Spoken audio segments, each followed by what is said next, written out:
गोसाईगंज की राजनीति अचानक सियासी सुर्खियों के केंद्र में आ गई है।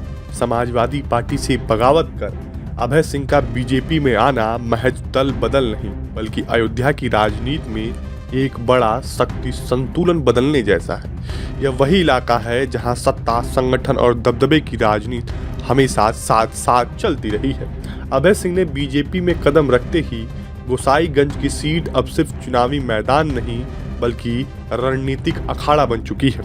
इस अखाड़े को और दिलचस्प बना देता है एक और नाम, इंद्र प्रताप खब्बू तिवारी।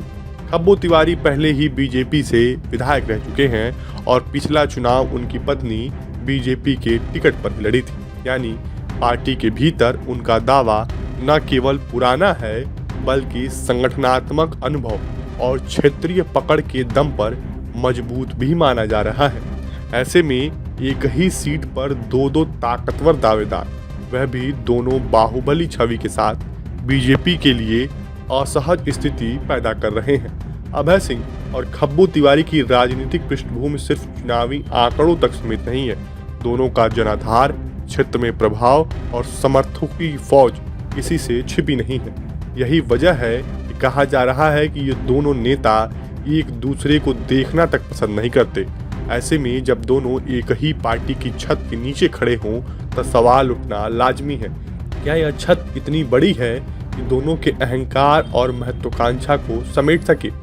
बीजेपी के लिए यह स्थिति किसी दो धारी तलवार से कम नहीं है। एक तरफ अभय सिंह जैसा मौजूद विधायक का चेहरा जो हालिया बगावत के बाद बीजेपी में आए और अपने साथ एक मजबूत वोट बैंक लाने का दावा करते हैं। दूसरी तरफ खब्बू तिवारी जो पार्टी के पुराने सिपाही रहे और खुद को स्वाभाविक दावेदार मानते हैं। टिकट किसे मिले यह फैसला जितना आसान दिखता है उतना है नहीं। गोसाईगंज की जनता भी सियासी खींचतान को बड़े गौर से देख रही है। यह सवाल सिर्फ बाहुबल या राजनीतिक रसूख का नहीं बल्कि यह भी है कि कौन नेता क्षेत्र के लिए ज्यादा भरोसेमंद साबित होगा। लेकिन राजनीति की विडंबना यही है कि अक्सर स्थानीय मुद्दे और जनहित ताकत और समीकरणों के शोर में दब जाते हैं। पार्टी के भीतर तालमेल बैठाना अब बीजेपी नेतृत्व के लिए सबसे बड़ी चुनौती है।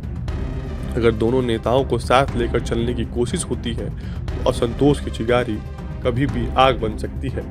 अगर एक को दरकिनार किया गया तो दूसरा खेमे में नाराजगी का खतरा तय है। ऐसे में संगठन, रणनीति और समय तीनों की परीक्षा इस एक सीट पर होती दिखाई दे रही है। कुल मिलाकर गोसाईगंज की सीट अब सिर्फ अयोध्या की नहीं बल्कि पूरे प्रदेश की राजनीति के लिए एक संकेतक बन गई है। दो बाहुबली, एक पार्टी और एक टिकट, यह समीकरण आने वाले चुनाव में क्या रंग लाएगा यह तो वक्त बताएगा। लेकिन इतना तय है कि गोसाईगंज की यह सियासी कहानी अभी खत्म नहीं हुई है बल्कि असली ट्विस्ट तो अभी बाकी है। फिलहाल के लिए इतना ही। अगर आपको हमारा वीडियो पसंद आया तो हमें कमेंट बॉक्स में जरूर बताएं। यूपी से रिलेटेड हर छोटी बड़ी खबर के लिए देखते रहिए विजय।